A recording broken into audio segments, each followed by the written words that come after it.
Salam, Wanita. oke, salam kenal semuanya.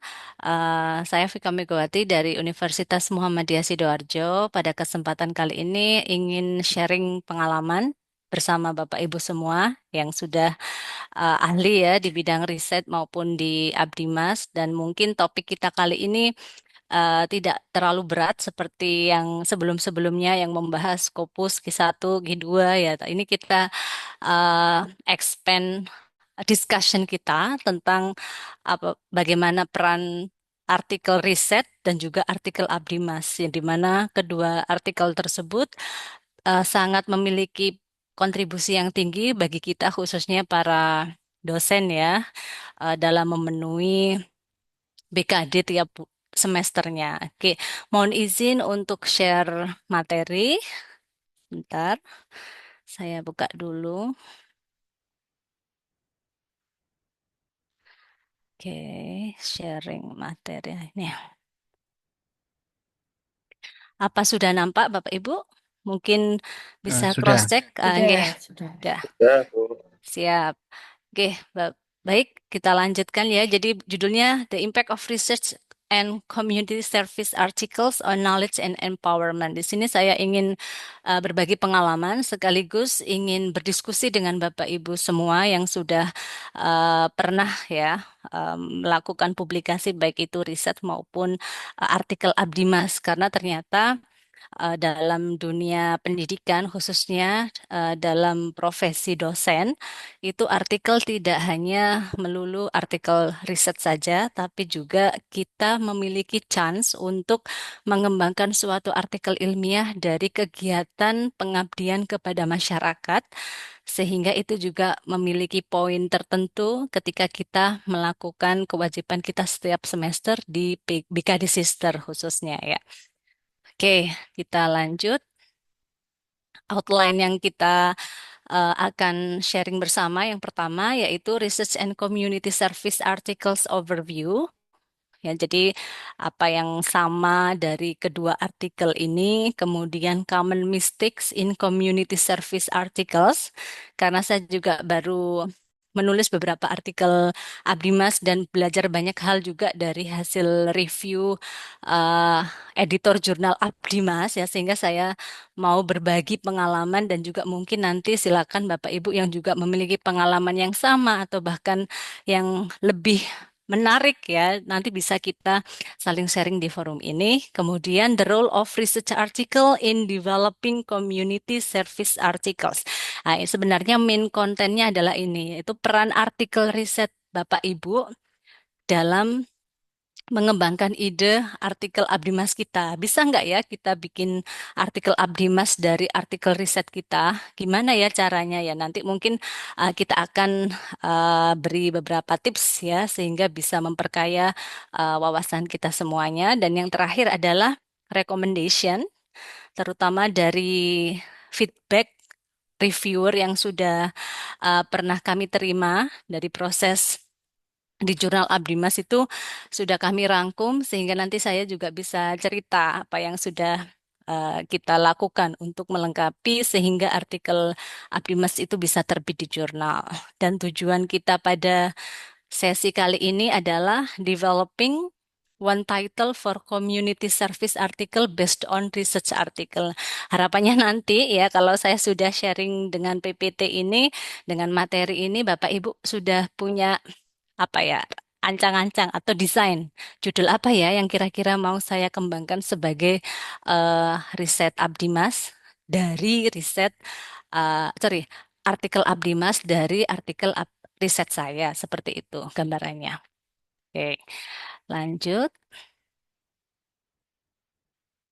Nah, di sini ada Research and Community Service Article Overview.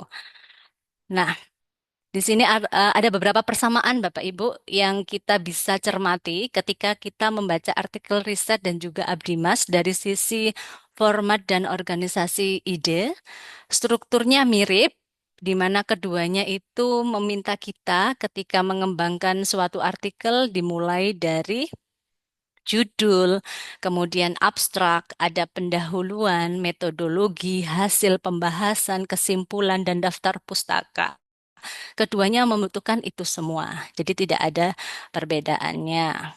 Nah, kemudian tujuan dan fokus ini yang menjadi ciri pertama yang bisa kita cermati, yang dimana tujuan dari kedua artikel ini yang riset fokusnya yaitu pada penemuan ilmiah dan pengembangan teori, sedangkan artikel Abdimas lebih diutamakan pada aplikasi ilmu pengetahuan untuk memecahkan masalah sosial dan memberdayakan masyarakat. Jadi sudah kita bisa highlights ya. Kalau riset berarti itu untuk pengembangan ilmu pengetahuan, di mana teori-teori yang sudah ada bisa kita perkuat, bisa kita sanggah, bisa kita decline, bisa kita kembangkan lagi menjadi lebih lebar cakupannya. Nah, tapi kalau untuk riset Abdi Mas, nah itu adalah untuk memecahkan masalah yang ada di sosial di lingkungan kita. Ya, dan juga bisa memberdayakan masyarakat. Masyarakat ini luas, tergantung konteksnya. Ketika kita bicara tentang pendidikan, berarti kita berbicara dengan guru, kepala sekolah, stakeholders yang lain yang bergerak di bidang pendidikan. Ketika itu bidang ekonomi, berarti nanti mungkin ada UMKM, ada yang lainnya ya. Pokoknya tujuannya adalah meliputi untuk mensejahterakan masyarakat ya di bidang sosial kalau untuk Abdi Mas. Oke. Dan selanjutnya kedua artikel membutuhkan validasi dan pengakuan. Baik ketika kita membuat artikel riset maupun Abdimas, kita membutuhkan validasi melalui peer review dan pengakuan atas kontribusinya, baik dalam bentuk pengakuan akademik maupun dampak nyata di masyarakat. Nah, jadi eh, apa yang kita lakukan, baik itu mengembangkan artikel riset maupun Abdimas sama-sama diakui ya, diakui di sini direkognisi. Nah, dari mana? Nah, mungkin bagi yang sudah Serdos ya, yang harus mengisi ataupun yang belum Serdos, kalau di lingkup profesi dosen pasti akan ketemu dengan yang namanya sister ya, kalau misalnya seperti konteksnya kita, kemudian kita harus mengisi semacam apa poin ya, Serdos, sister, Javung, kewajiban khusus. Nah, itu kan baik riset maupun Abdimas itu terekognisi, sehingga ada kalanya kita bisa mengembangkan keduanya, tidak hanya artikel riset saja. Dan itu pun dibutuhkan validasi yang kuat ya. Ketika kita, tapi terutama yang untuk kepangkatan memang peer review-nya lebih ditekankan pada riset ya Bapak Ibu ya dalam praktek nyata. Tapi kalau untuk Abdimas tetap diakui pengakuannya tapi tidak terlalu ketat validasinya. Meskipun di jurnal-jurnal Abdimas yang Sinta 3 itu juga dipertanyakan. Karena semakin tinggi jenjang Sinta jurnal Abdimasnya juga akan menuntut kita untuk menghasilkan karya yang validasinya tinggi, ya seperti itu. Jumlah penulis dan kontribusinya. Ada mungkin Bapak Ibu ada di benaknya bertanya-tanya berapa sih jumlah penulis yang ideal itu ya, baik riset maupun Abdima. Saya juga masih bertanya-tanya sampai sekarang ini ya, ternyata seberapa banyak itu penulis yang ada di artikel itu menentukan kontribusi yang dilakukan. Ya, jadi eh, namun juga ada kewajaran. Kalau kalau biasanya saya sih mungkin membatasinya ya tergantung juga sih ya. Misalnya Abdima, saya harus melibatkan ada kolega dari dosen, ada partisipasi mahasiswa, dan juga mungkin mitra. Nah, itu kan akan membuat komposisi penulisnya akan banyak ya, tapi juga nggak sampai 20 ya, itu mungkin dipertanyakan. Janganlah ya, jadi paling tidak ya batas kewajarannya 5 sampai 10 ya. Saya selama ini melihat baik itu artikel riset atau Abdimas, khususnya Abdimas itu lebih banyak ya autornya. Oke, karena harus berkontribusi apa ya, harus mengrekognisi penulis dari mitra. Ya, misalnya kita kerjasama dengan mitra luar negeri, misalnya di Thailand ya, kita juga harus berkomunikasi dengan mereka, bagaimana data yang kita ambil di sana itu disajikan, mereka setuju dan memvalidasi, ya kita nggak masalah menginvite mereka menjadi anggota kolaboratif kita di jurnal itu. Dan itu potensinya sangat tinggi sebagai bahan untuk penilaian akreditasi, eh, jejaring kita, ya baik mandiri maupun di institusi, keduanya sangat menguntungkan ya, sangat memberikan dampak positif. Jadi intinya seberapa banyak penulis yang kita libatkan dalam artikel kita, jangan lupa tiap penulis harus memberikan kontribusinya yang nyata ya, dalam bentuk apapun misalnya ya. Ada jurnal dan kebanyakan jurnal pun meminta statement yang eksplisit, penulis pertama sebagai apa, kedua sebagai apa, tiga sampai seterusnya. Jadi itu mungkin yang harus kita cermati dan baik itu riset maupun Abdimas keduanya dipertanyakan kontribusinya. Gitu ya Bapak Ibu. Oke, bagi yang mau merespon nanti juga bisa ditulis di chat box ya, sehingga nanti kita bisa interaktif atau mungkin open mic, is okay, saya nggak apa-apa kalau memang harus highlight di certain slide ini. Kemudian dalam artikel riset penting untuk menyertakan pernyataan kontribusi penulis yang jelas, mengingat semakin banyaknya penulis yang terlibat dalam penelitian yang kompleks. Hal ini juga berlaku untuk artikel Abdimas, sama ya, seperti yang saya jelaskan tadi. Kemudian next. Nah, oke, itu gambaran umumnya ya Bapak Ibu antara jurnal riset dan Abdimas memiliki kesamaan dan juga memiliki penciri khusus. Mungkin untuk riset Bapak Ibu sudah paham semua ya dari pengalaman maupun dari mengikuti seminar-seminar yang baik gimana, research gap-nya gimana, novelty-nya gimana, research question yang bagus gimana. Nah, tapi ini nanti saya akan lebih mengarah ke riset Abdimasnya berdasarkan pengalaman yang telah kami terima ya dalam mengembangkan artikel ini. Kesalahan umum pada artikel Abdimas ada beberapa points yang kita bisa sharing. Yang pertama, tidak memiliki tujuan yang jelas dan terukur. Ya, ini terjadi mungkin ketika kami mengirimkan artikel ke jurnal ya, di mana kita waktu itu saya dan tim merasa Abdimas lebih simpel. Kita hanya cerita aja, need analisisnya deskriptif aja, nggak usah ribet-ribet lah, seperti itu waktu itu. Nah, tapi ternyata ya tadi ketika jurnal itu sudah masuk di area Sinta 3, ya Abdimas rata-rata yang paling tinggi Sinta 3. Mungkin ada yang update Sinta 2, tapi selama ini yang kami submit ke Sinta 3 itu lebih ketat Bapak Ibu. Jadi kita dilihat di introduction-nya tujuannya jelas apa enggak sih, atau hanya apa ya, naratif yang tidak mengarah ke spesifik pemecahan masalah untuk mitra itu dipertanyakan. Dan jelas waktu itu kami juga harus merevisi di bagian ini. Jadi intinya baik riset maupun Abdimas harus memiliki tujuan yang jelas dan terukur. Cuman bedanya kalau di artikel Abdimas kita membawa mitra ya, hasil need analisis dari mitra yang akan kita eh, misalnya akan kita training, akan yang telah kita training atau yang telah bekerja sama untuk beberapa proyek ya misalnya seperti itu. Oke. Kurangnya deskripsi tentang metodologi. Nah, ini juga yang terjadi dari pengalaman kemarin-kemarin. Artikel Arbima seringkali kekurangan penjelasan metodologi yang mendalam tentang bagaimana kegiatan pengabdian itu harus dilakukan. Kalau di riset, Bapak Ibu, biasanya yang sering dilakukan metodologinya apa mungkin? Bisa berbagi, Pak, siapa ya di sini? Bu Fitrotul mungkin bisa sharing selama ini riset yang sudah dikembangkan menggunakan metodologi apa, Ibu? Kebanyakan atau kecenderungan?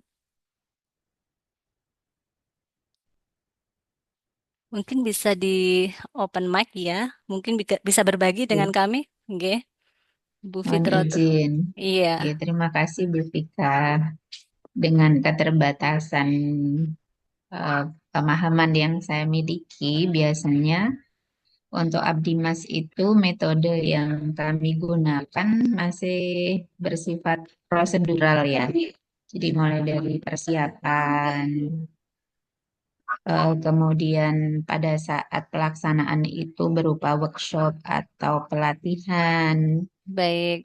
bisa juga berupa kayak project begitu. Oke. Sebatas itu yang Iya. kami sebutkan pada saat membuat artikel Iya, berarti sudah Abdi sering Mas. sudah sering publis ya, Bu ya, Bu Fitrotul artikel Abdi Masnya. Tidak sering Tidak sering, tapi ada gitu ya, Bu ya. memenuhi kebutuhan BKD.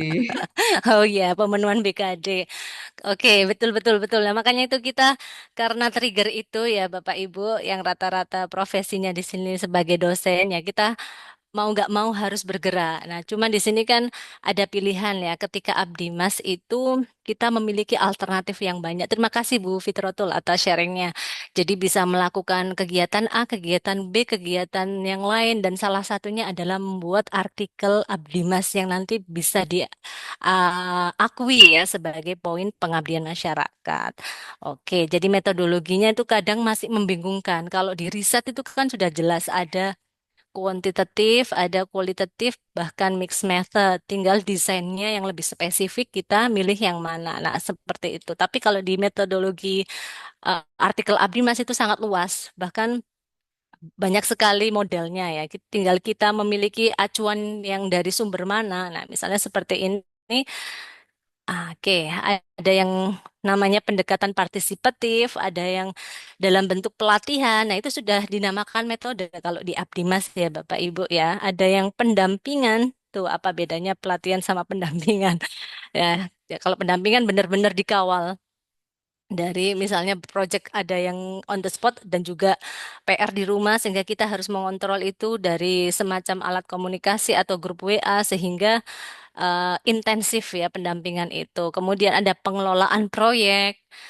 Kemudian ada yang lain-lainnya, mungkin Bapak Ibu yang sudah pernah melakukan penulisan artikel Abdimas di bidang selain pendidikan, mungkin akan lebih banyak lagi idenya ya. Ini karena mohon maaf kami bergerak di bidang pendidikan, khususnya di pendidikan bahasa Inggris. Jadi areanya kalau tidak sekolah ya di guru ya atau mungkin di pendidikan informal. Ya. Tapi kalau nanti ketemu bidang apa namanya sains atau mungkin ekonomi. Nah, itu akan meluas lagi dan sangat kaya sekali untuk metode-metode untuk Abdi Mas di bidang yang ada sekarang ini ya.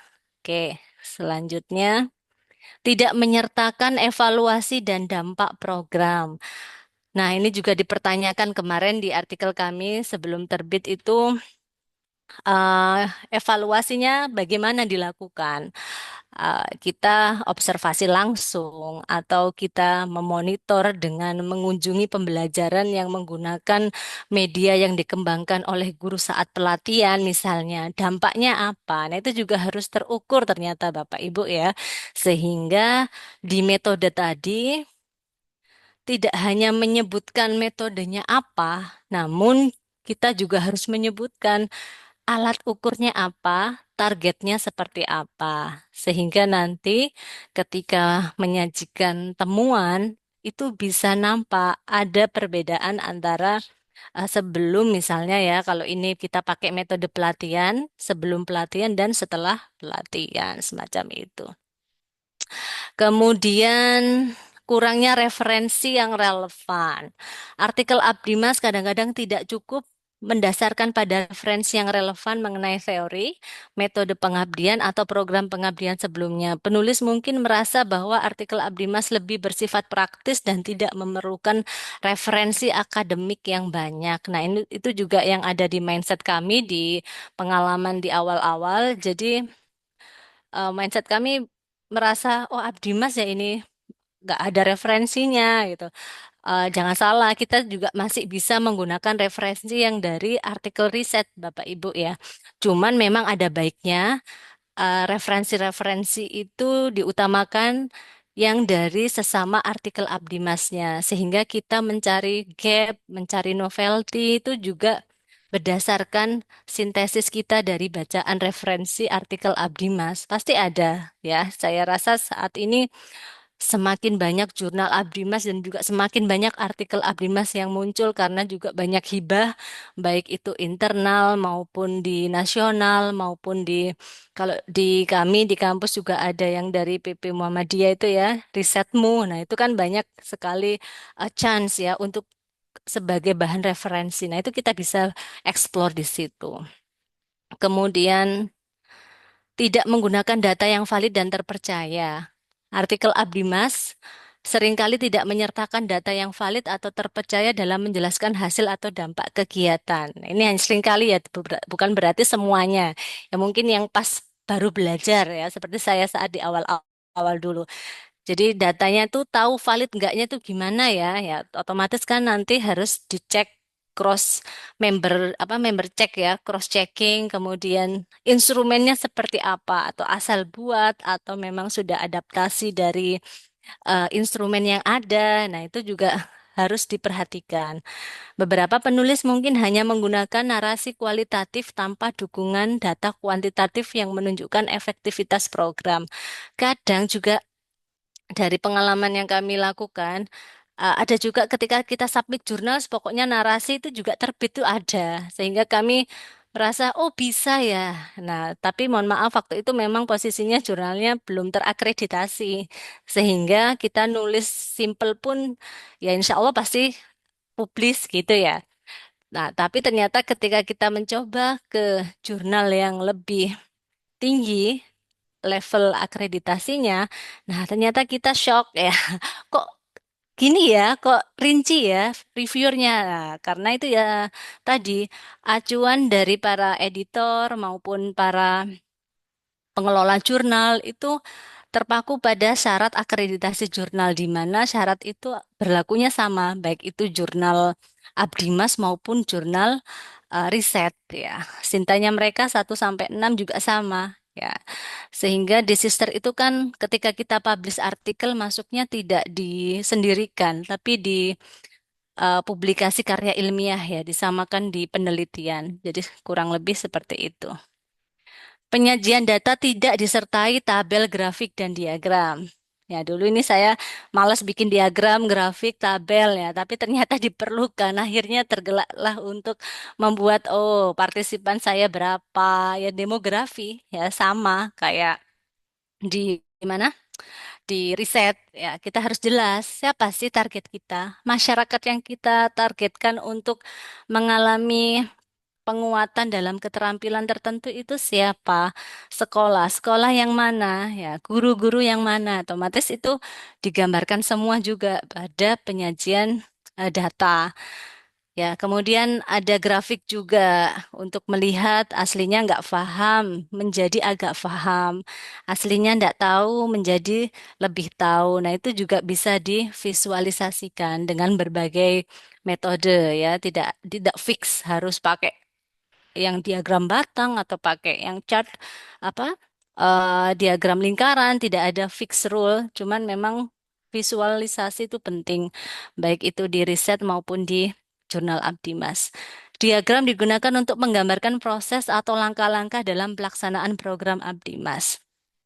Nah, kemarin itu kami menuliskan metode itu dalam bentuk naratif yang panjang sekali. Ternyata menurut editornya ini apa ya kurang jelas gitu loh, nggak jelas langkah-langkahnya sehingga ketika kita cantumkanlah semacam diagram alurnya yang pertama melakukan ini, yang kedua ini sampai akhir. Nah, itu baru di ACC ya, baru dapat approval dan bisa terbit. Jadi kurang lebih itu gambarannya Bapak Ibu, peran tabel, grafik dan diagram memang sangat diperlukan. Nah, ini peran artikel riset dalam artikel Abdimas. Mungkin Bapak Ibu juga sudah mengetahui ya sebelumnya kenapa kita perlu konsisten dalam mengembangkan artikel riset dan Abdimas kita. Ada yang mau berbagi pengalaman, kenapa sih harus konsisten artikel itu yang kita bahas selama mendalami profesi mungkin sebagai guru atau sebagai dosen, ada yang bisa sharing? Monggo. Di sini ada Bapak Rafiq. Bapak Rafiq mungkin bisa open mic berbagi pengalamannya atau yang lain juga silakan. Atau Pak Dayat aja ya, silahkan. Pak Dayat, Ibu. ya, menurut Pak Dayat, kenapa sih kita harus konsisten, Pak, dalam mengembangkan suatu karya ilmiah, Pak, dalam tema-tema tertentu? Oh ya, jadi konsistensi itu penting, itu menunjukkan bahwa kita benar-benar ahli di bidang itu. Nah, sehingga nanti apa namanya bidang keilmuannya sesuai, sehingga ketika kita teman-teman mau naik untuk ke lektor, kepala, ataupun ke guru besar, itu nanti akan lebih mudah. Oke, Jadi seperti good. Ya, terima kasih Pak Dayat. itu sama-sama. Saya sangat sepakat dan mungkin Bapak Ibu semua juga sudah bukan rahasia umum ya kalau memang untuk itu. Dan cirinya ketika kita apply suatu proposal hibah, mungkin itu riset atau abdimas, cirinya adalah adanya roadmap ya. Roadmap penelitian, roadmap abdimas kita. Nah, ada kalanya jika memungkinkan harus selaras dengan apa yang menjadi fokus utama research interest kita ya atau abdimas interest kita. Nah, ini kadangkala ketika kita abdimas ataupun saya lah ambillah contoh saya ketika abdimas, oh ada kegiatan penyuluhan ini ikut aja ah, lumayan buat abdimas padahal itu tidak relevan dengan pendidikan bahasa Inggris ya memang bisa ya cuman ya itu eman-eman ya kalau memang bisa direlevankan bisa di-alignkan dengan riset kita why not ada beberapa langkah-langkahnya ya. Sebentar, sebentar. Oke. Ya. Sebagai alternatif landasan untuk rencana program pengembangan program Optimas. Di sini, nah kenapa saya tampilkan sister? Ya, mungkin eh, kita perlu overview lagi. Kalau Abdimas loh Bu, nggak harus nulis artikel. Betul Bapak Ibu. Jadi pengabdian itu tidak harus melulu menulis artikel Abdimas. Ada kalanya kita menjadi apa? Pembicara yang mengisi suatu workshop diundang nih, diundang, kemudian diminta menjadi pemateri, kemudian dapat sertifikat, dapat surat tugas, dapat undangan. Nah, itu sudah termasuk di Abdimas atau PKM. Banyak sih istilahnya ya, ada yang PKM, ada Abdimas, ada Pengmas juga ada. Itu hanya istilah saja, tapi intinya adalah kontribusi kita ke masyarakat luas. Kemudian ada pengelola jurnal. Nah, ini juga Abdimas, Bapak Ibu. Alhamdulillah ya, bagi yang jadi pengelola jurnal ketika kita mendapat SK dari universitas maupun mungkin dari fakultas ditugaskan untuk mengelola jurnal tertentu. Nah, itu dihadiahi poin sebagai bagian dari abdimas kita. Nah, oke. Nah, cuma pengelola jurnal ini masih agak rancu ya. Kadang ada teman-teman itu yang statusnya reviewer ya, reviewer. Nah, itu juga masih debatable. Tapi kalau di kami, kalau reviewer itu bukan masuk di sini. Jadi pengelola jurnal itu adalah editor, ya mungkin section editor, associate editor, editor in chief, advisory board dan sebagainya. Itu yang melekat untuk pengelola jurnal. Sedangkan untuk reviewer ya benar ikut mereview, tapi dalam hal ini berdasarkan pengetahuan yang kami dapat ya bukan masuk di poin ini. Kemudian ada jabatan struktural. Jabatan struktural itu bukan di kampus ya, tapi ya seperti apa yang di pemerintah daerah atau mungkin di nasional, nah itu bisa dihitung sebagai pelaksanaan pengabdian kepada masyarakat. Dan di sini juga ada layarnya melaksanakan pengembangan hasil pendidikan. Oke, memberikan pelayanan kepada masyarakat itu bisa kita masukkan dengan cara eh, mengisi beberapa dokumen dan nanti tagihannya adalah laporan, laporan akhir, bukan artikel. Ya, kalau untuk ini itu juga sudah diakui. Kemudian ini yang kami maksud, di mana perannya artikel Abdimas itu ya, ada di sini. Meskipun ini melaksanakan penelitian di publikasi karya, itu ada opsi pelaksanaan pengabdian kepada masyarakat dan di sini hasil kegiatan pengabdian masyarakat yang dipublikasikan di sebuah jurnal ilmiah. Nah, di sini yang ingin kami fokuskan, Bapak Ibu. Kita bisa mengisi poin ini, andai kata misalnya tidak jadi pengelola jurnal, tidak ikut hibah sehingga tidak membuat laporan akhir, tapi pernah melakukan suatu kegiatan di luar dan itu pun sepengetahuan institusi, tapi bingung mau dijadikan yang mana. Nah, bisa dibuat sebagai artikel ilmiah. Ya, cuman tadi ada persyaratan-persyaratannya. Oke. Nah, sehingga bisa menjadi alternatif kita untuk memenuhi kewajiban kita sebagai dosen. Ya, ini misalnya contohnya dari punya tim kami pernah menerbitkan 2 artikel Abdimas ya, kemudian lokasinya di mana, buktinya itu berupa, yaitu tadi, kalau sudah terbit berarti harus ada covernya, harus ada daftar isinya, harus ada artikelnya, editornya siapa. Ya ini mungkin tips Bapak Ibu ya, berbagi pengalaman aja ketika dulu saya pernah mengajukan persyaratan untuk kepangkatan itu kan ada beberapa reviewer yang mengomentari dari artikel saya, oh jurnalnya termasuk jurnal yang uh, saya ini menjadi editor dan itu seharusnya tidak dilakukan kayak gitu. Jadinya saya juga belajar, oh gitu ya, sehingga itu memotivasi saya supaya saya submit di luar yang benar-benar pure, saya tidak in charge di dalam pengelolaan jurnal itu. Barangkali mungkin di sini Bapak Ibu juga melakukan hal yang sama karena reviewer juga akan mengecek jurnal yang kita submit itu ada nama kita nggak di editorial boardnya. Nah itu harus aware juga. Ada kalanya kita merasa diuntungkan, ah saya editor di sini aman mungkin. Nah tapi ternyata kalau dari sisi ya seperti kepangkatan itu juga harus dipertimbangkan. Jadi amannya memang kita submit di jurnal, misalnya kenal nih sama kolega tertentu, tapi kita tidak jadi pengelolanya, ya sedih itu. Kemudian selanjutnya ya, mengadaptasi temuan artikel untuk proposal program Abdimas. Di sini saya contohkan artikel saya dengan teman-teman ya. Ini yang kebetulan yang penulis pertama adalah Bu Sheila Agustina yang membahas tentang Attitudinal Perspective and Academic Implication of Peer-led Discussion in Grammar Learning. Ini saya sudah minta izin ya ke penulisnya tadi. Nah, jadi di sini kebetulan kami belum pernah melakukan Abdimas yang membahas tentang ini. Ya, kita pengen apa ya untuk semester depan ini kita bisa berkontribusi ke masyarakat. Nah, caranya kita bisa explore, kita bisa baca mungkin limitation dari research ini apa atau bahkan strength-nya dari artikel ini apa. Jadi misalnya karena di sini partisipannya adalah mahasiswa, ya mahasiswa itu sukses untuk melakukan ini. Bagaimana ya kalau misalnya guru juga melakukan ini ke siswanya?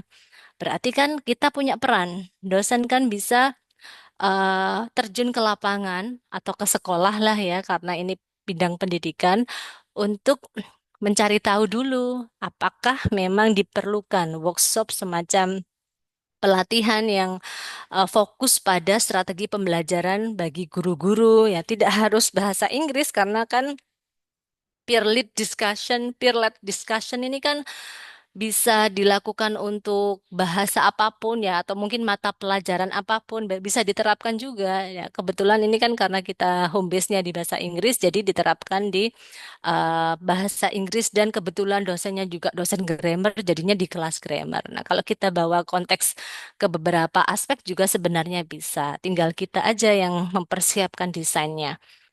Ya, di sini ada keterangan berdasarkan artikel ini konsep diskusi yang dipimpin oleh rekan sejawat atau peer-led discussion dapat diadaptasi dalam program Abdimas yang bertujuan untuk meningkatkan pemahaman grammar di masyarakat. Kita bisa membuat ini lebih spesifik, masyarakat di sini karena saya konteksnya di pendidikan berarti guru ya gitu ya. Paling gampangnya memang di sekolah ada ketemu guru, yang lainnya silakan disesuaikan sesuai dengan artikel risetnya masing-masing. Nah, terus habis itu gimana, Mem? Ngapain kita? Ya tentunya kita akan merancang. Ini kan sudah mau peralihan semester ganjil ya Bapak Ibu ya. Jadi kan pasti ancang-ancang kita harus menyiapkan laporan Abdimas untuk semester depan. Nah, berarti kita bisa diskusi dengan rekan sejawat. Mau ngapain ini? Nah, merancang program pelatihan untuk guru adaptasi temuan artikel untuk program Abdimas. Ya, ini misalnya. sorry ini mistype ini ya. Rancang program untuk pelatihan guru.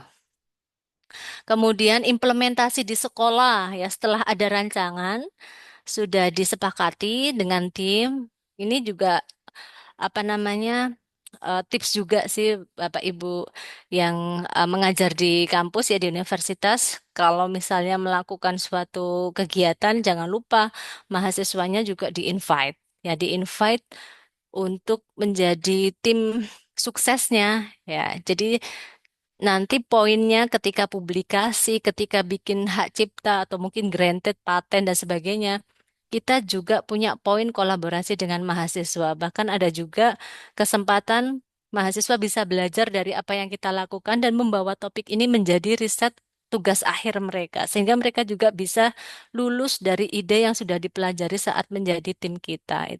Itu sih yang bisa poin riset kolaborasi mahasiswa dengan dosen itu juga menjadi penting, sehingga kami juga akan membiasakan itu untuk melakukan riset maupun abdimas. Bahkan di kami ada konversi mata kuliah tertentu ya, sebanyak 6 SKS untuk mahasiswa yang bersedia atau yang terpilih ya, untuk menjadi mahasiswa anggota tim mahasiswa di riset dosen.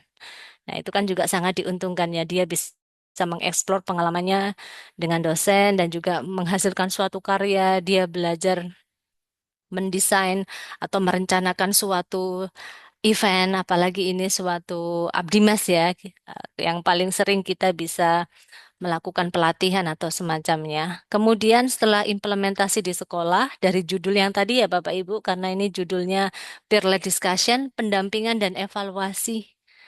Ya, melakukan pendampingan dari siapa yang sudah kita kasih informasi dan juga mengevaluasinya. Mengevaluasi itu juga nggak ngetes ya, cuman ya melihat aja progresnya.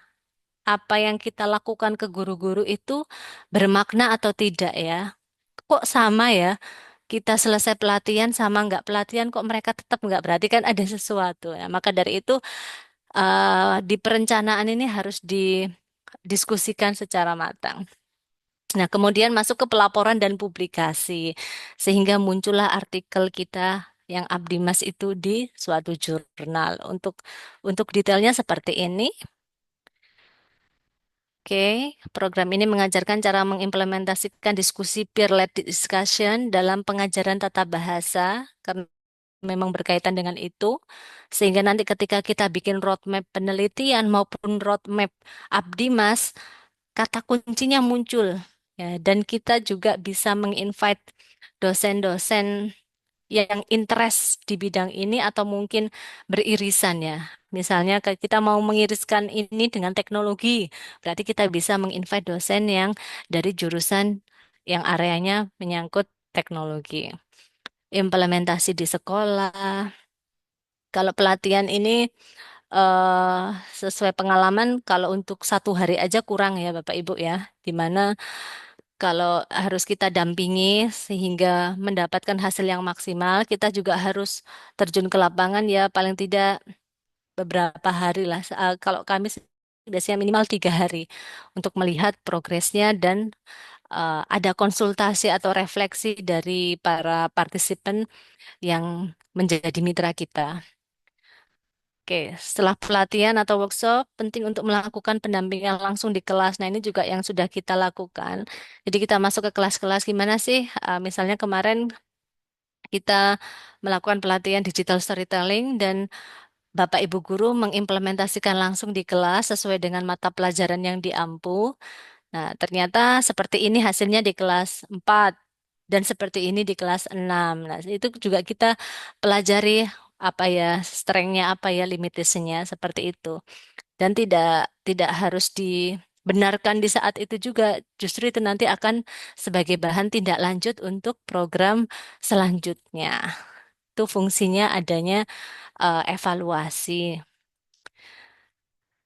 Evaluasi juga bisa dilakukan dengan itu Bapak Ibu, pemberian proyek mandiri. Ya, jadi mereka juga bisa membuat karya yang nanti karya itu bisa kita evaluasi sehingga kita bisa menyimpulkan, oh, sudah meningkat pemahaman para guru ini terhadap digital storytelling. Oh, ada yang masih kesulitan lah ini desainnya kok masih belum bagus misalnya seperti itu. Itu bisa ngoreksi dari situ. Oke, dan selanjutnya adalah pelaporan. Laporan akhir mencakup tujuan, metodologi, temuan, rekomendasi, dan juga evaluasi seperti halnya susunan artikel ya. Cuma jangan mengcopy paste laporan akhir ke dalam artikel. Itu pasti ditolak sama editornya karena dalam kaidah penulisan jurnal ilmiah itu lebih lebih strict lagi ya. Jadi tidak mentah laporan akhir yang kadang kita atau saya sih apa ya kurang teliti ya. Tapi kalau di jurnal benar-benar dikoreksi. Dan ini publikasi kalau sudah selesai datanya sudah dapat hasil abdimas kita. Nah, para tim akan bergerak untuk kita mau submit di jurnal mana ya?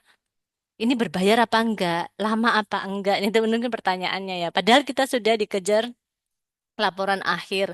Nah, itu yang mungkin menjadi evaluasi kita semua termasuk saya kadang ngepres baru selesai sedangkan laporan akhir harus dikumpulkan. Nah, itu kadang saya mencari solusinya adalah membaca artikel Abdimas sebelum-sebelumnya dan melihat jurnal apa ya ini. Oh, si A ini nulis di jurnal ini dari referensinya. Cuman saya tidak langsung memilih jurnal itu, Bapak Ibu, tapi kita harus cross check dulu ke yang namanya Sinta ya. Karena di Sinta itu kita bisa lihat jurnal yang kita tuju itu akreditasinya masih ada atau tidak atau sudah expired eman-eman toh. Ya, jadi hal yang perlu kita cermati adalah akreditasi Sinta, kemudian mungkin biayanya. Kalau punya sponsor enak memang karena harus laporan akhir dan harus tersalurkan ini uang hibah ini ya nggak apa-apa. Tapi kalau misalnya tanpa dana kayaknya juga jarang ya. Mungkin ada tapi jarang. Ya, mungkin cari APC yang paling minim ya silakan. Cuman ya itu tadi sintanya juga diperhatikan. Karena itu buat rekognisi Bapak Ibu semua ya selama karirnya menjadi dosen. Nah ini, publikasikan artikel di Jurnal Abdimas atau pendidikan yang fokus pada penerapan ilmu untuk masyarakat. Gunakan Sinta sebagai petunjuk status akreditasi jurnal. Bu, saya tuh punya jurnal Abdimas, tapi saya ditolak jurnal ini. Oh, ternyata jurnalnya bukan jurnal Abdimas. Skopnya itu riset, ya jelas ditolak ya Bapak Ibu ya.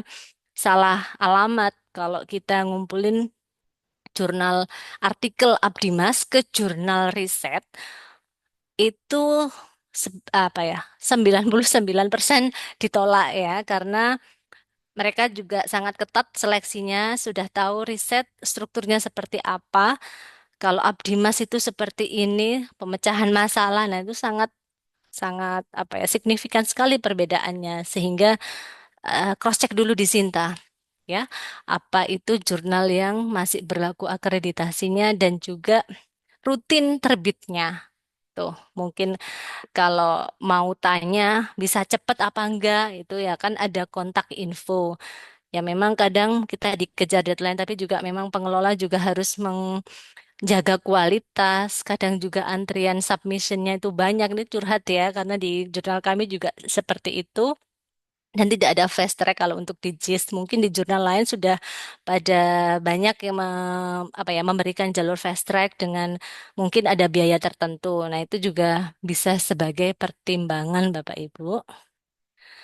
Nah, di sini juga ada areanya, ada agriculture, engineering, art, health, science, ekonomi. Ya, itu silakan dipilih mau Sinta yang berapa. Cancelled ini apa? Cancelled itu kalau di Scopus berarti discontinued gitu ya, nggak jadi Sinta berarti Sintanya dihapus karena mungkin ada konsekuensi dari penerbitan yang dilakukan sehingga cancelled itu ada statusnya. Nah itu bisa disesuaikan. Nah, menggunakan AI sebagai alat bantu, apakah diperbolehkan? Nah itu sudah dibahas banyak sama Pak Dayat ya di workshop kemarin. Ya silakan menggunakan AI sebagai eh, alat bantu kita untuk mengembangkan ide. Tapi sekali lagi, manusia eh, adalah apa namanya penulis utama ya. Kita yang penulis utama harus mengecek ulang, harus memparafrase lagi dan juga mengecek plagiasi itu di software Turnitin atau mungkin semacamnya. Karena ketika kita membaca hasil AI sama hasil tulisan seseorang itu memang ada perbedaan ya kalau kita bisa merasakan. Jadi yang kemarin kami alami ya seperti itu. Jadi screening berkali-kali ya dibaca lagi ini silakan dibaca mana ya yang kira-kiranya kurang tepat penggunaan bahasanya atau seperti apa perlu dielaborasi. Nah, kita selalu diskusi. Nah, itulah kalau kita menulis secara kolaboratif. Kita tidak bekerja sendiri, meskipun tidak apa-apa menulis sendirian. Cuman ada baiknya kita berkolaborasi, yaitu tadi untuk meningkatkan networking dan juga pengetahuan kita mengenai Abdimas maupun riset. Nah, ini masuk di beberapa poin terakhir, recommendation dari review yang saya dapat dengan teman-teman ya di artikel penguatan keterampilan guru melalui digital storytelling dalam menciptakan lingkungan pembelajaran yang menyenangkan. Ini memang saya samarkan ya karena memang di situ kami banyak melakukan revisi sebagai bahan acuan saja kalau revisi itu normal ya. Kalau kita submit artikel ketika ditolak maupun revisi, that's a normal. Jadi tidak perlu berkecil hati ya. Kita harus legowo dan juga mau untuk mengimprove.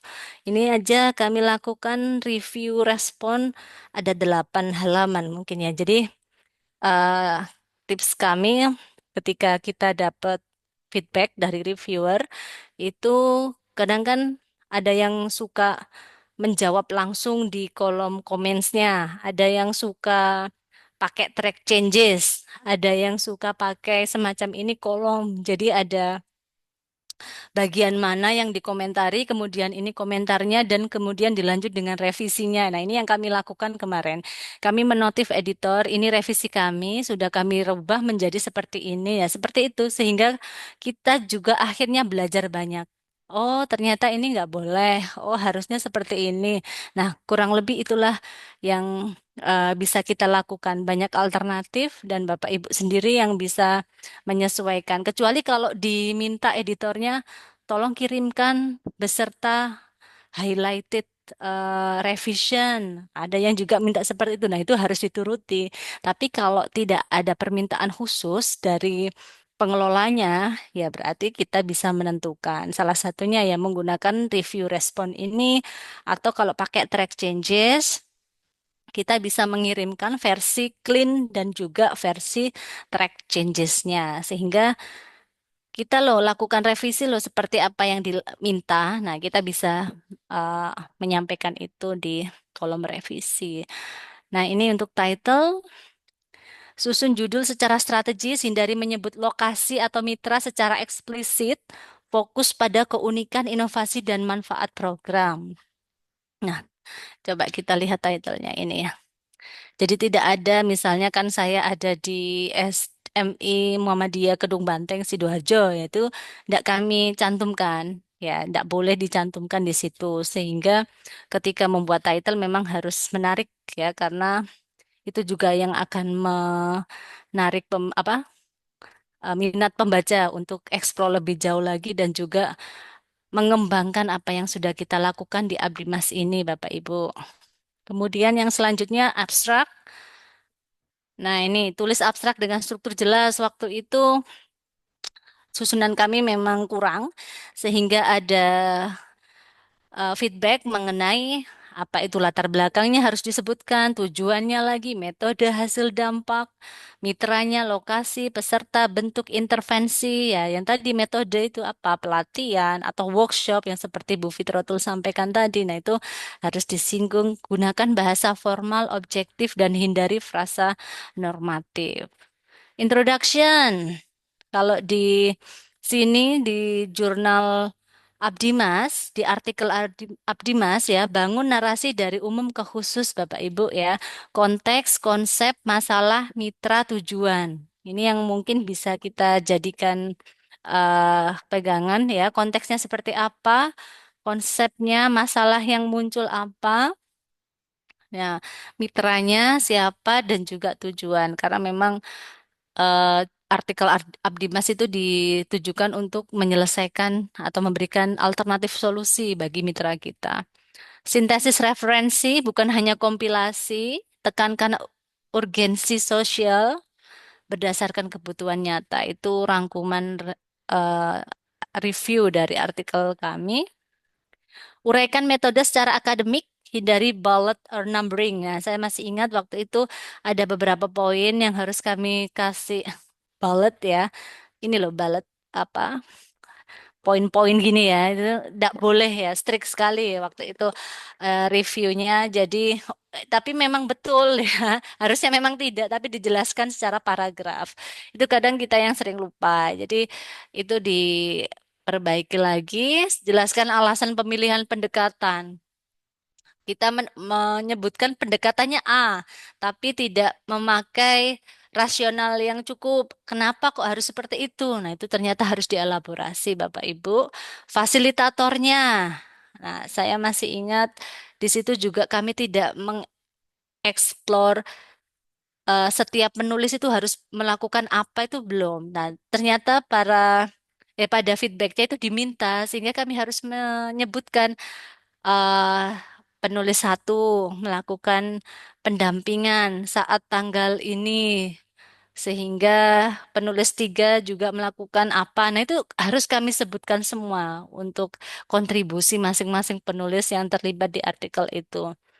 Simpan gambar ke bagian hasil dan pembahasan, bukan di metode gambar ya. Karena kebanyakan ketika kita melakukan abdi mas itu kan banyak gambar, banyak foto ya. Itu lokasi yang paling tepat dari versi ini adalah di bagian pembahasan dan hasil ya, hasil dan pembahasan. Oke. Oke. Result, perkuat hasil dan pembahasan, sertakan tabel, grafik, atau data kuantitatif yang mendukung, bahas tantangan yang muncul, integrasikan teori dan hasil. Jadi sama aja Bapak Ibu, baik artikel riset maupun artikel Abdimas harus mengkoneksikan dengan apa yang sudah ditemukan sebelumnya. Jadi tidak boleh kering dengan discussion ya. Justru di situ kita bisa memberikan argumentatif kita, ya argumen kita, mengkritisi apa yang sudah kita hasilkan dengan apa yang dihasilkan sebelumnya. Dan conclusionnya, rangkum kesimpulan secara spesifik, dampaknya apa, mitranya disebutkan kembali, saat itu kami lupa menyebutkan, sehingga harus tolong disebutkan mitranya, supaya tidak kehilangan jejak ya, karena tujuan awal kita Abdimas ya untuk memberikan solusi praktis ke sekolah itu, tambahkan pernyataan rencana tindak lanjut untuk kedepannya. Jadi itu yang bisa kami share. Nah, sudah berarti itu ya. Nah, ini diskusi Bapak Ibu sudah banyak hal yang kita bahas. Ini pengennya kami mungkin dari partisipan yang ikut bisa sharing ide. Ah, ini ada yang tanya. Baik-baik. Gimana? Saya kembalikan ke Pak Dayat. Monggo Pak Dayat. Monggo langsung aja Bu Vika. Oh iya, saya baca dulu ya ini ya. Dari Ibu Malika, bagaimana membedakan jurnal riset dan jurnal Abdimas? Apakah ada Ya. daftar atau list jurnal Abdimas? Ada Ibu, dan jurnalnya itu ada di Sinta. Apakah perlu di share screen Sintanya ini? Monggo Bu bisa Oh, langsung share sebentar screen. ya. Saya berarti yang PDF tadi saya stop Nggak usah, share. nggak usah. Ah, sudah ya Ibu ya. Bu Malika? Oke. Sudah, sudah. Oh, sudah. Iya, ada Ibu. Lebih oke, kalau untuk membedakan ini Abdimas atau tidak ya, kalau sepengetahuan saya ketika kita lihat di Sinta, kita bisa memberikan keywordnya Abdimas atau Pengmas, nah itu nanti akan muncul semua Bu pilihannya. Jadi kita pilih yang itu aja, yang benar-benar skopnya atau dari judulnya sudah nampak. ada kata-kata kunci. Nah, kalau di kami coba ya Sinta. Ya itu sih Bu yang bisa kami share. Bu Malika, mohon maaf sebelumnya sudah pernah mempublikasikan artikel di jurnal Abdi Mas Ibu. Kalau boleh tahu, mohon izin. Oke. Ya, jadi langsung kita klik di Sinta itu, Bapak Ibu, ada pengabdian misalnya ya. Mungkin bisa di share screen, Bu Vika. Oh iya ya, baik. Mungkin yang lainnya juga perlu. Mohon izin. Nah ini sudah nampak Pak Dayat?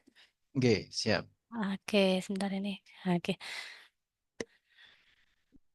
Nah ini Sinta ya Bapak Ibu.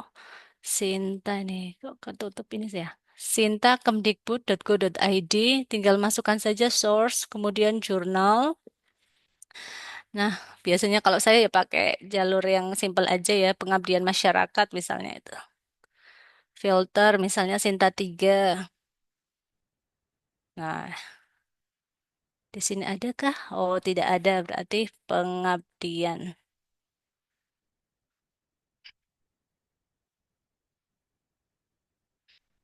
Nah, ini langsung muncul semua. Ya, misalnya ya ini hanya simulasi saja.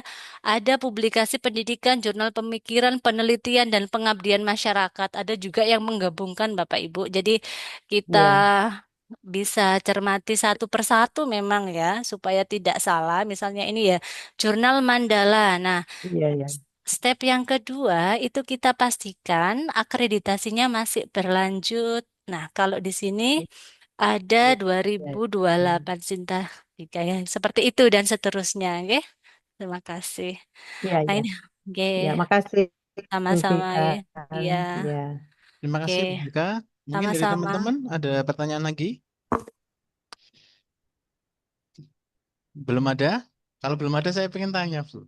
Aduh, deretik saya dong. Oh, Oke. enggak. Monggo sharing aja Ah, ya, Pak. Oke, iya, monggo. sharing aja. Karena saya ini lagi buka roadmap penelitiannya Bu Vika. Mhm. Pengabdian masyarakat. Ini untuk tips pembuatan roadmap. Nah, ini saya izin share screen dulu. Mhm. Ini bagaimana, Ge? Ini kebetulan saya download apa pengabdian masyarakatnya Bu Vika. Di sini buat roadmap Oke. penelitian. Nah, seperti ini. Ini sangat penting untuk terutama teman-teman yang dari kampus yang ingin mengajukan hibah penelitian ya, Bapak Ibu. Ya. Oh, Biasanya ini baik, menjadi baik. syarat lah ini. Membuat Oke. ini tuh patokannya bagaimana? Nah, seperti itu. Nah, ya, makasih Pak kalau sudah di apa ya dipancing ya untuk bercerita roadmap. Kalau roadmap dari kami yang di Umsida ini kami mengikuti alur dari DRPM kampus Pak. Jadi nanti itu ada program unggulan yang diminta coba digeser ke atas, mohon maaf.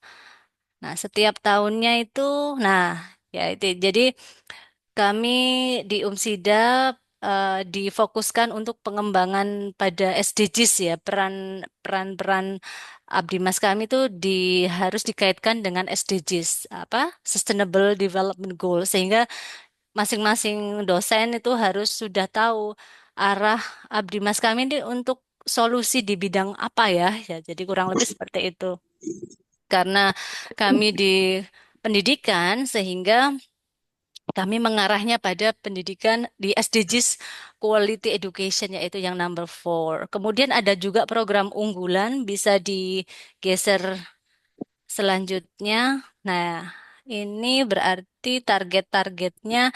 Nah, itu juga lebih keluaran ya. Kenapa? Karena template dari kampus seperti itu, Pak Dayat ya. Seharusnya memang banyak format ya, tapi kami sudah diarahkan fokuskan keluaran ini sehingga kita hanya membreakdown pada detail pelaksanaan implementasinya apa aja. Karena saya interestnya di reflective practice ya, sehingga saya mengelaborasi itu dari tahun ke tahun sehingga bisa menjadi suatu roadmap seperti itu sih. Lanjut lagi Pak, mohon maaf mungkin bisa digeser. Nah, kegiatan roadmap riset tema unggulan.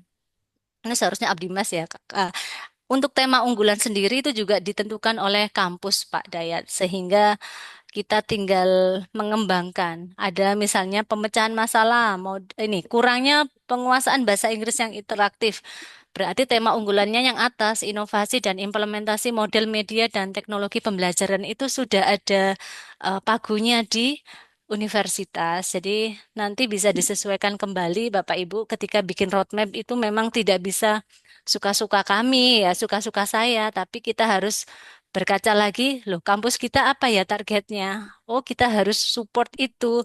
Cuman memang nanti lebih spesifik kita harus fokuskan ke bidang interest kita karena kita pendidikan bahasa Inggris maksudnya saya berarti harus disambung-sambungkan seperti itu dan harus diimplementasikan dalam jangka panjang ya gitu Pak Dayat. Oke, siap. Terima Ya, kasih banyak Bu Vika. Wah, sama-sama. sangat bermakna sekali ya teman-teman. Mungkin dari teman-teman ada satu lagi karena kita nggak terasa ternyata sudah jam 2 lebih, Bu. Oh iya. Iya, mungkin Oke, monggo. satu lagi pertanyaan terakhir mungkin ada yang mau tanya?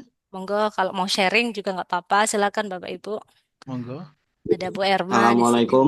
Waalaikumsalam, Waalaikumsalam. monggo. Monggo Nggih, Bapak. mohon maaf, izin bertanya, Ibu. Oke, Sebelumnya perkenalkan, saya Ahmad Pramudianto dari STK IPP GRI Ponorogo, Bu. oke Bapak. Nggih.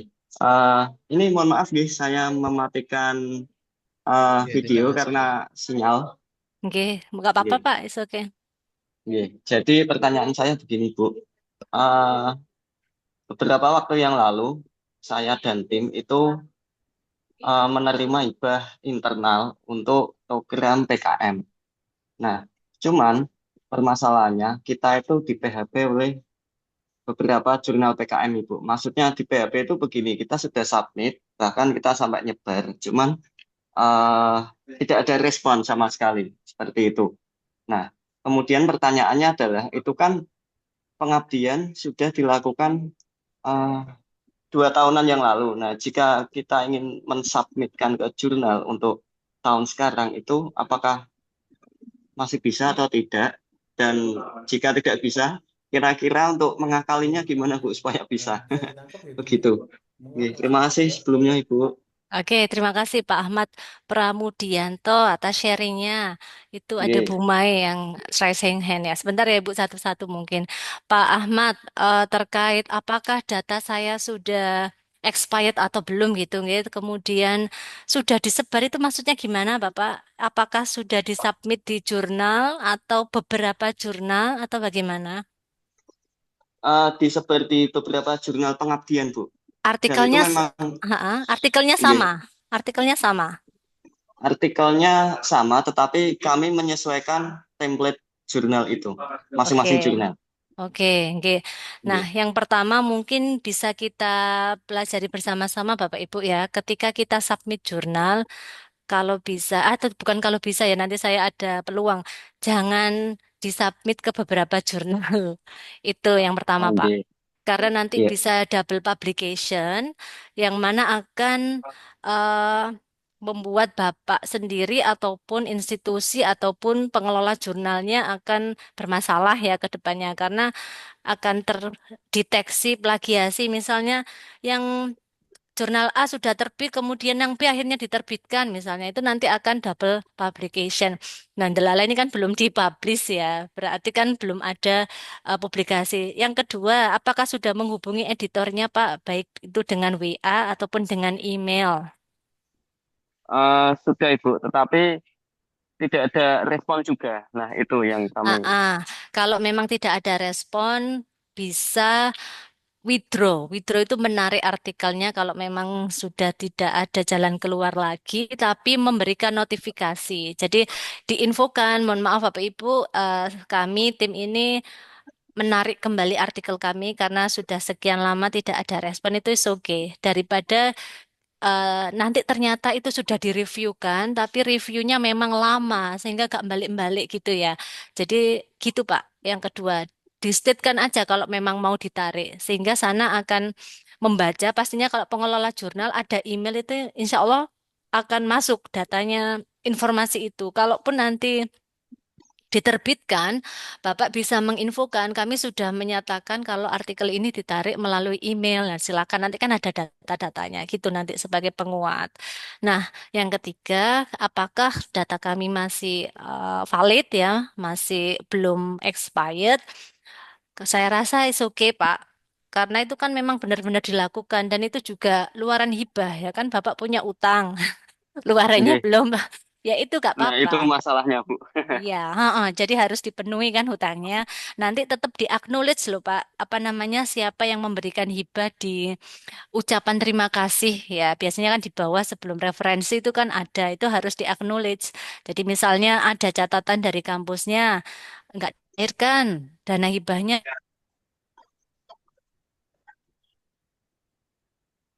Sudah saya cantumkan kalau yang memberi dana adalah kampus ya itu jadi sebagai acknowledgement aja. Jadi eh, mohon maaf ini kayaknya internet saya yang kurang baik.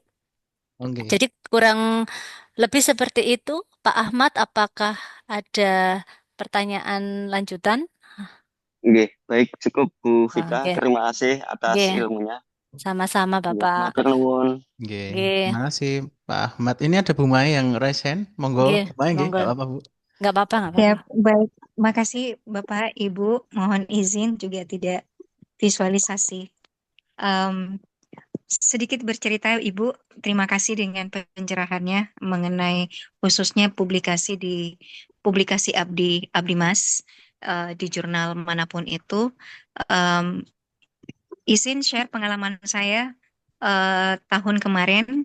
Saya coba eh, mengirim satu artikel yang murni kami alhamdulillah lakukan sebagai bagian dari program MBKM Mandiri di kampus.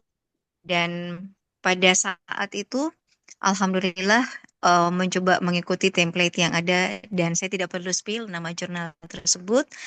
Em, Sebelum disubmit juga alhamdulillah kami dibawa arahan atau bahasa kasarnya artikel kami itu direview oleh salah satu reviewer yang berkontribusi di beberapa jurnal Abdi Mas juga. Tapi ternyata alhamdulillah hasilnya itu eh, rejected. Ada respon sebulan lebih atau sekitar 2 bulan lebih setelah submit artikel tersebut. Dengan catatan di situ bahwa data saya kurang, khususnya data kuantitatif yang mungkin seperti yang dideskripsikan tadi oleh Ibu Vika bahwa kalau memang ada tabel, ya cantumkan tabel, kalau memang ada grafik, ya dicantumkan grafik. Tapi di artikel itu saya hanya memberikan info secara persentase saja berapa hasil dari eh, pencapaian vocabulary development-nya peserta didik waktu itu sebagai sasaran pengabdian kami, Bu. Jadi mohon izin, apakah memang di jurnal Abdi Mas itu apapun namanya dan di institusi manapun itu, apakah memang harus ada deskripsi data secara kuantitatif atau kualitatif atau salah satunya. Mohon izin Bu, karena kepingin juga ada artikel yang terbit di Sinta. Saya baru satu punya pengalaman Bu, baru kemarin. Tetapi yang pastinya bahwa setiap jurnal itu kan pasti punya gaya selingkung yang berbeda dengan sistem review juga yang berbeda satu dengan yang lain. Oke. Dan sebelumnya terima kasih banyak Bu Vika atas pencerahannya. Mudah-mudahan bisa jadi momen awal saya lagi untuk berkarya dalam pengabdian masyarakat. Oke, Alhamdulillah, insya Allah. oke, Baik, terima. makasih Bu. Assalamualaikum warahmatullahi wabarakatuh. Waalaikumsalam warahmatullahi wabarakatuh. Terima kasih Bu Mai atas sharingnya ya dengan perjalanan yang begitu panjang dan mungkin endingnya bukan happy ending ya Bapak Ibu. Itu juga Iya saya Bu. sering mengalami, bukan Bu Mai saja ya. Saya juga sering submit dan juga sering kecewa pada dasarnya di awal. Tapi akhirnya kita belajar dari penolakan-penolakan itu dan kita semakin terbuka Ya, wawasannya dan akhirnya ibaratnya oh biasa tolak submit lagi submit lagi. Nah, jadi harus semangat Bu Mai ya. iya Bu, Oke. insya Allah siap.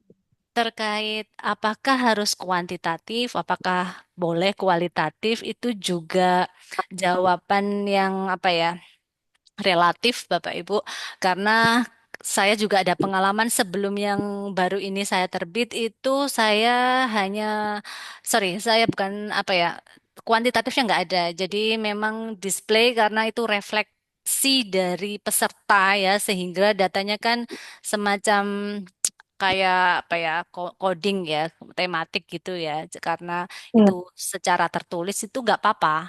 Nah, Hmm. dan kebetulan yang baru ini yang kami terbitkan itu meminta, Bu, meminta Hmm. supaya terukur jelas. Itu tergantung editornya, tergantung reviewernya, tergantung editornya, dan ada kalanya ada baiknya Bu, karena ukur ya. Kalau sudah bicara ukur ya, ukurannya itu harus jelas sehingga apakah harus kuanti, apakah harus kuali, itu juga tidak diwajibkan kuanti. Jadi misalkan gini, eh, eh, sebelumnya tidak paham, kemudian menjadi paham, ya bisa diprosentasekan aja Bu, yang nggak paham berapa, kemudian yang paham sedikit berapa ya. Jadi ada baiknya data itu muncul sehingga para reviewer itu, oh berarti targetnya sudah terpenuhi itu sebenarnya. Targetmu apa sih? Oke. Ya, target saya kalau kalau dengan vocabulary ya berarti apa, gimana Bu? Bisa diulangi lagi tadi targetnya, tujuan Targetnya itu students vocabulary development, Ibu. partisipannya student berarti. Iya, student, iya, benar. Oke, Ibu. Berarti kenapa waktu itu, mohon maaf ya, waktu itu kenapa bukan guru? Karena waktu itu yang menjadi eh, ceritanya itu kan apa ya Bu, salah satu program MBKM Mandiri kami dan yang memang Mm-mm. disasar waktu itu adalah peserta didik di sekolah, bukan Mm-mm. gurunya. Dan pada saat observasi awal, karena kami dilengkapi dengan 1 pekan itu khusus untuk observasi, dan satu temuan kami itu peserta didik sangat kurang dengan kosakatanya. Jadi mahasiswa dan saya berkolaborasi membuat satu eh, pelatihan. Program gitu ya. Iya, satu program pelatihan kepada peserta didik waktu itu, Bu. Jadi eh, lebih fokusnya memang kami ke peserta didiknya, bukan gurunya. Gurunya kami libatkan sebagai observan pada apa yang dilakukan oleh kami pada saat itu. Oke, berarti itu ada semacam tugas yang dikerjakan siswa begitu kah, Bu? Benar, Bu. Oke. Ini karena ini agak rancu dengan apa ya? Dengan riset ya. Ya, sedikit. Iya, ya mungkin itu. Iya.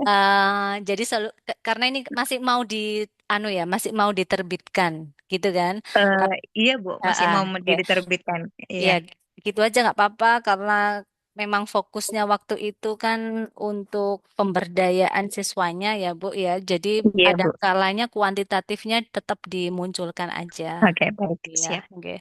Semoga berhasil untuk next Insya Allah, Bu. try. Iya, terima kasih Bu Mai Insya Allah, Bu. sharingnya. Ya, Ya, sama-sama Bu Fika dengan arahannya. ya, Terima terima kasih kasih. Bapak Ibu. Terima kasih Bu Vika. Mohon maaf Sama-sama. waktunya sudah habis ya. Ini lebih. Terima kasih. Terima kasih atas Iya. kelebihan waktunya Bu Vika. Semoga bisa berbagi lagi. Kalau Bapak Ibu pengen join di IRID, monggo bisa menghubungi Mbak Nanda. Untuk link sertifikat sudah kami share, baik di grup maupun di grup WA maupun di chat. Kemudian nanti untuk bulan depan, insya Allah jika tidak ada halangan, bulan depan akan ada seminar lagi atau 2 bulan ke depan, ya. Karena di bulan depan ini kayaknya para narasumber agak sibuk. Prof Yudi masih sibuk karena menjadi apa Ketua LPPM, nggih, Mbak Nanda, nggih. Nah, di UMG. Direktur.